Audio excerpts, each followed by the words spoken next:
இது கோவக்காய் செடி வச்சு 1 இயர் ஆக போகுது. மறுபடியும் காய்க்க ஆரம்பிச்சிருச்சு.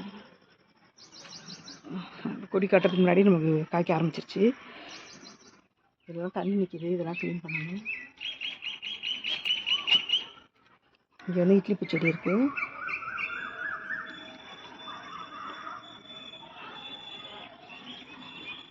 இங்கே ஒரு குண்டு மல்லி இருக்குது.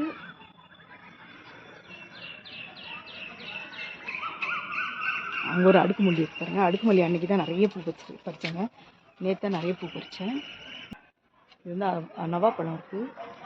இது வரைக்கும் இது காய்க்கலை. இன்னும் 3 வருஷம் ஆச்சு வாங்கி வச்சு, காய்க்கவே இல்லைங்க.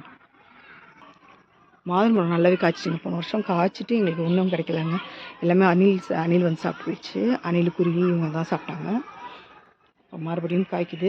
டைம் ஆச்சு, நல்லா பாதுகாப்பு பண்ணி வைக்கணும். மாதுளையும் பூ வைக்க ஆரம்பிச்சிருச்சு.